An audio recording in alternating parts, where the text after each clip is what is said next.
വണ്ടിയുടെ പ്രത്യേകത വെച്ചാൽ വണ്ടി ഫുൾ സ്റ്റെയിൻലെസ് സ്റ്റീലാണ് ഇതിൻ്റെ ബോഡിക്കകം. ഇതെല്ലാം സ്റ്റെയിൻലെസ് സ്റ്റീലാണ്. ഇതിൻ്റെ സൈഡ് താണ്ട് ഇതെല്ലാം ക്ലീൻ ചെയ്യാൻ വളരെ എളുപ്പമുണ്ട്. ഇവിടെ ഇതിന് ചാർജറുണ്ട്, മൊബൈൽ ചാർജറുണ്ട്. ആ സീറ്റ് ഇരിക്കുന്നവർക്ക് ഫ്രണ്ടിൽ സീറ്റ് ബെൽറ്റ് ഉണ്ട്. ഫ്രണ്ടിലത്തെ ഒരു സീറ്റിൽ സീറ്റ് ബെൽറ്റ് ഉണ്ട്. ഇത് 4 സിലിണ്ടർ വണ്ടിയാണ്. മൈലേജ് കൂടുതൽ കിട്ടും. അത് 2 പ്രദേശങ്ങളെ തന്നെ ബന്ധിപ്പിച്ചുകൊണ്ട് ഒരു 100-150 കിലോമീറ്റർ അങ്ങോട്ടും ഇങ്ങോട്ടും പോകാൻ പറ്റുന്നത്. കാരണം സർക്കാർ ഈ പ്രൈവറ്റ് ബസ്സുകളിലെ കുറേ ബസ്സുകൾ ടേക്ക് ഓവർ ചെയ്തിട്ടുണ്ടായിരുന്നു. ആ ടേക്ക് ഓവർ ചെയ്ത ബസ്സുകൾക്ക് പകരം നമ്മൾ ബസ് പ്രൊവൈഡ് ചെയ്തില്ല. ഇപ്പോൾ അതിന് വേണ്ടി വാങ്ങിയതാണ് ഈ വണ്ടി. അപ്പോൾ ഫാസ്റ്റ് പാസഞ്ചറാണ്, ലിമിറ്റഡ് സ്റ്റോപ്പ് ഫാസ്റ്റ് പാസഞ്ചറാണ്. എല്ലാ ജില്ലകളപ്പുറത്തേക്കും പോകും. ഒരു 2 ജില്ല, ഇപ്പം കൊല്ലം ജില്ലയിൽ നിന്ന് പുറപ്പെട്ടാൽ പുനലൂരിൽ നിന്ന് പുറപ്പെടുന്നൊരു വണ്ടി അങ്ങ് പത്തനംതിട്ട കടന്ന് ചിലപ്പോൾ ഇടുക്കി വരെ പോകും, 3 ജില്ല പോകും.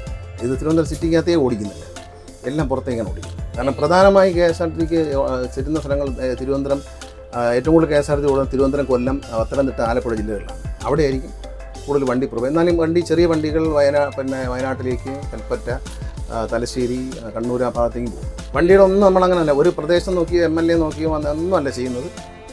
എൻ്റെ മണ്ഡലത്തിൽ പോലും അത്യാവശ്യം വണ്ടി എടുക്കുള്ളൂ, അല്ലാതെ മന്ത്രി എന്നുള്ള കൂടുതൽ വണ്ടി എടുക്കില്ല, പേടിക്കണ്ട.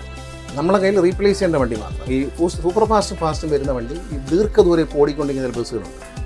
ഇപ്പോൾ തിരുവനന്തപുരത്ത് നിന്ന് സുൽത്താൻ ബത്തേരി, അത് വണ്ടി മാറ്റിക്കൊണ്ട് പുതിയ വണ്ടി ഇട്ടു. അപ്പോൾ ദൂരം കൂടുതലുള്ള ആദ്യം മാറ്റാൻ പോകുന്നത് ദൂരം കൂടുതൽ ഓടുന്ന ഫാസ്റ്റ് പാസഞ്ചർ സൂപ്പർ ഫാസ്റ്റ് നമ്മൾ റീപ്ലേസ് ചെയ്ത് പുതിയ വണ്ടി എടുക്കും. എന്നിട്ട് ആ പഴയ വണ്ടി എടുത്ത് പണിതിട്ട് അത് കുറച്ചുകൂടി ദൂരം കുറച്ച് കൊടുക്കും.